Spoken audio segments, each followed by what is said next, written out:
አካዳሚያት ቤተሰነሲው መሬት ላይ ጥለሽ ነው የምትወጪው። ይኸው እስካሁን እኮ ጉንጬ ራሱ ግሏል እኮ። እንዴት አምኜ ነው ገንዘብ የምሰጠው? ልጅቷ እኮ እንደ ንብ የምትናደድ እኮ ነች። ጭራሽ ኪችን ድረስ መግባት ጀመርክ? ታዲያ አሁን ለምንድን ነው ከሁኔታ ወደ ኋላ የምትሸሸው? እኔን የመሰለች እመቤት እዚህ ጉራንጉር ውስጥ አምጥተህ እንድዋረድ ነው ያደረከኝ። አንቺ እኮ የንግስት ውበትና እኮ ግርማ የተጎናጸፍሽ ሰው ነሽ። ብቻ ከዛ የመኪና አደጋ ተርፈሻል እንዳትለው። ፍቅር ምን ማድረግሽ ነው? ለምንድን ነው የምትጣሪው? ኮምፕረሰሩ ማለቴ ኮምፓሱ ካለኔ አይሰራም። ካገኘሽ ሰው ጋር ሁላ አትልከስከሽ። ስንፈልግሽ እኮ አጣንሽ። ላልፈልግ ቦታ የለም እኮ። ይሄ ቤት እንደሆነ ምንም ንጽህና የለውም። እኛ ማናውቀው ስራ ጀምር ማለት አንድ ያለሽኝ ብቸኛ እህቴ ነሽ። ምን አባሽ ነው እዚህ የተገተርሽው? ተረጋጊ ፍቅር። እዛው አልጋ ላይ አስተኛሃለሁ።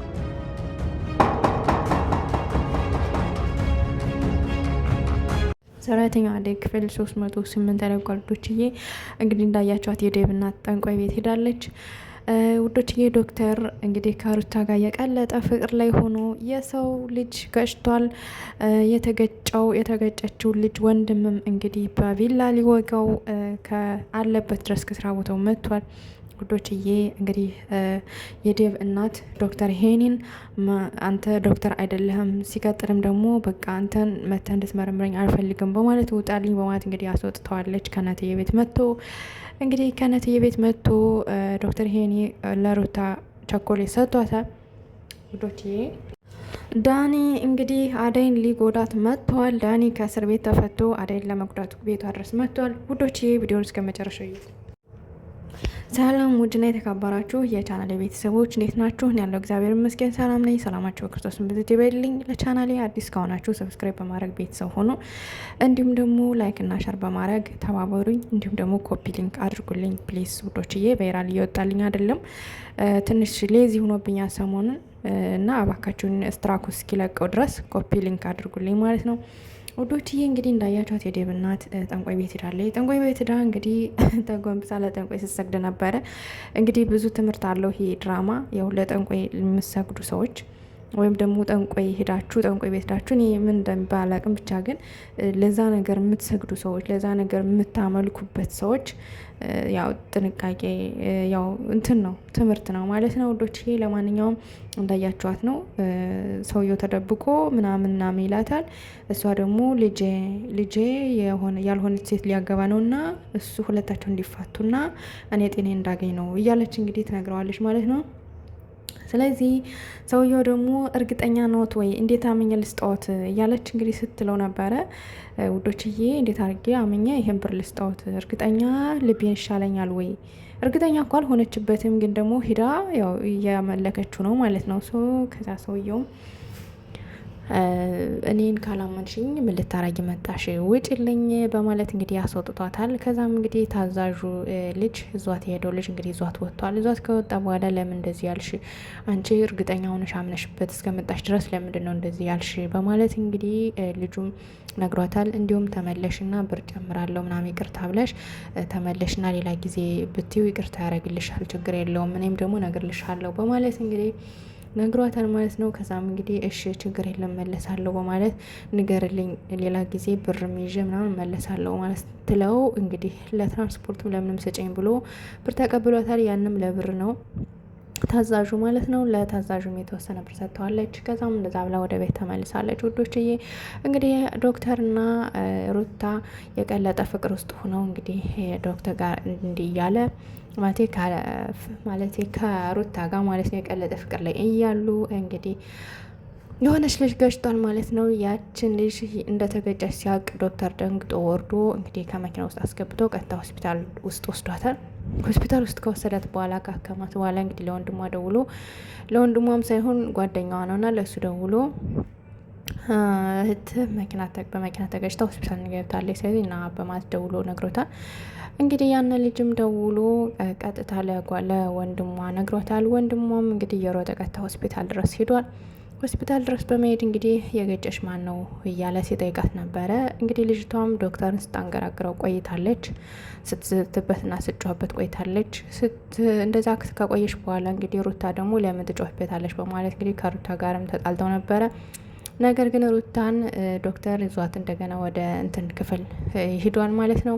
ወደዛ ክፍል ከወሰደ በኋላ ዴቭ እንግዲህ አጋጣሚ ወደ እነትዬ ቤት ሄዶ ነበረ። ከእትዬ ቤት ከሄደ በኋላ ሲሄድ እናቱን አላገኛት ሲል ጊዜ እናቱ ስትፈለግ የለችም። እናቱን አላገኛት ሲል ጊዜ ቀጥታ ወደ ሆስፒታል ሄዷል ማለት ነው። ሊፈልጋት ወደ ሆስፒታል ሲሄድ እንግዲህ ሩታ ቁጭ ብላ ከዶክተር ጋር አግኝቷታል። ከዛም እንግዲህ ምን ልታረጊ ነው እዚህ ቁጭ ያልሽው በማለት ሩታን ከጠየቀ በኋላ እንግዲህ እናቱ አለመምጣቷን ከዛ ካረጋገጠ በኋላ ዶክተርንም ጠይቆ ካረጋገጠ በኋላ እንግዲህ ሩታን ይዟት ወደ ቤት ተመልሷል። እንግዲህ መንገድ ለመንገድ እየመጡ ሩታንም ዴቭ ሲያፋጥጣት ነበረ።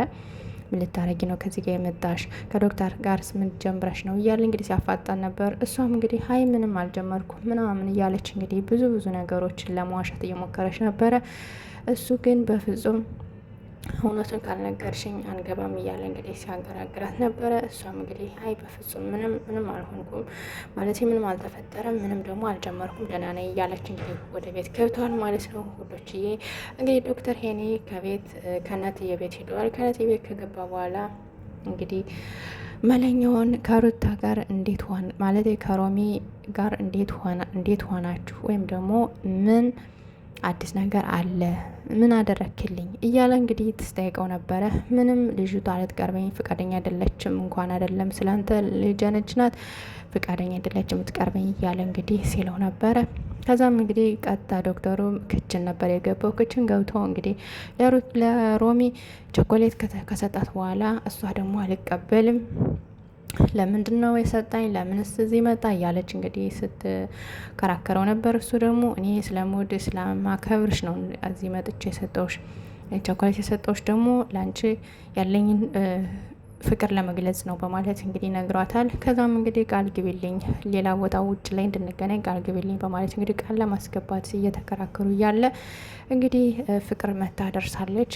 ፍቅር ከደረሰች በኋላ እንግዲህ እናቷን በመጥራት ናይ ብላ እንግዲህ ናይ ዶክተር ንዩ ክችን ውስጥ አለልሽ በማለት እንግዲህ አሳይታታለች ማለት ነው። እትዬም መታ ምን ልታረግ ነው ድንግጥ አለች። እሱ ያላል መሰላትም። ከዛም እንግዲህ ዶክተር ተለብሎ ማዘር ላክማት መጥቼ ነው የዴብ እናት ታሟል ሲባል ስለሰማው እሷን ላክማት መጥቼ ነው ብሎ እንግዲህ ፍቅርን አፏን አስዟታል። ከዛ በኋላ ነው እንዲህ በቃ ሽና ሳሎን ቁጭ እንበልና እንጠብቃቸው በማለት እንግዲህ ወደ ሳሎን ይዘው ሄዳለች። ወደ ሳሎን ይዘው ከሄደች በኋላ እንግዲህ የዴብ እናት መጣለች። የዴብ እናት ከመጣች በኋላ እንግዲህ ዴብ ማለት እትዬ እንግዲህ ይኸው ዶክተር እኮ አንቺን ብሎ መጥቶ በማለት እንግዲህ ለዴብ እናት ነግራት ነበረ። ነገር ግን የዴብ እናት ትንሽ ጸባይ የነሳት ስለሆነች ይሄ ነው ዶክተር ኧረ እኔ ዶክተር ምንም አያስፈልገኝም ምናምን ደህና ነኝ ምናምን በማለት እንግዲህ ውጣልኝ ብለዋለች። ጭራሽ ውጣልኝ አልሽኝ በማለት እንግዲህ ለማግባት ቢሞክርም ውጣልኝ ሲጀመር እኔ አልፈልግም ዶክተር በማለት እንግዲህ እንዲወጣ አድርገዋለች። እሱም እንግዲህ እሺ ብሎ ወጥቷል። እትዬም እንግዲህ ቅርታ ጠይቃ ወደ ውጭ ወጣ ሆኗል ማለት ነው። ውዶችዬ እንግዲህ ዶክተር ካለበት ቁጭ ብሎ ዴቭና ሩታ ከሄዱ በኋላ ቁጭ ብሎ እያሰበ ያለ እንግዲህ የልጅቷ የተገጨችው ልጅ ወንድም መጥቶ ቢላ ይዞ አንተን አይደል የገጫት እያለ ያስፈራራዋል ማለት ነው። እንግዲህ ዶክተርም ደንግጦ እባክህን ተረጋግተ ለማሰብ ሞክር፣ እባክህን እንደዛ አንተ እንዳሰብከው አይደለም የተገጨችው፣ እባክህን ተረጋጋ በማለት እንግዲህ ልጅቷንም ላድንበት እባክህ እያለ ነው የሚያቆመው ማለት ነው ውዶችዬ። ከዛም እንግዲህ አደይ ደግሞ ስልክ እናቷን እያወራች ደህና ደረሽ ወይ እያለች እናቷን እያወራች እያለ እንግዲህ ዳኒ ቀጥታ ወደ ቤቷ ይሄዳል ማለት ነው ውዶችዬ። አጋጣሚ ዳኒ አልፎ ሲሄድ እንግዲህ ቅምጥልና ኪንጎ እንዲሁም ደግሞ ዲያመንድ ሆነው ቁጭ ብለው እየተጫወቱ ባሉበት ታይም ቅምጥል አልፎ ሲሄድ አየችዋለሁ በማለት እንግዲህ ለዲያመንድ ነግረው ነበር። ዲያመንድ ደግሞ ውሸትሽ ነው አላየሽውም እያሉ ሲሏት ነበረ። በፍጹም አይቼዋለሁ ተፈቶ ነው መሰል አይቼዋለሁ ውልብ ብሎ ሲሄድ በማለት እንግዲህ ስታወራቸው ነበረ። ነገር ግን እነሱ አላመኑም። ዲያመንድም ግን ወደዛ ሸረፍ ብሎ በመሄድ አይቶት ነበር ተከትሎ፣ ነገር ግን ሊያገኘው አልቻለም። እንግዲህ ዳኒ እውነትም ተፈቷል ማለት ነው። ምክንያቱም ቀጥታ ከአደይ ቤት ሂዶ አደይ ሊጎዳት እንደሚያስብ እርግጠኛ ነኝ። ምክንያቱም ፍቅር የአደይ እናት ናት የገደለቻት ቤዛን ስላለችው እንግዲህ ለአደይ ክፉ ነገር አስቦ ሊሆን ይችላል ማለት ነው። ለማንኛውም አደይ ምንም መሆን የለባትም፣ እንዲሁም ዶክተር ሄኒ ምንም መሆን የለበትም እያልን ኮሜንት ላይ እናስቀምጥላቸው ውዶችዬ። መልካም ምሽት።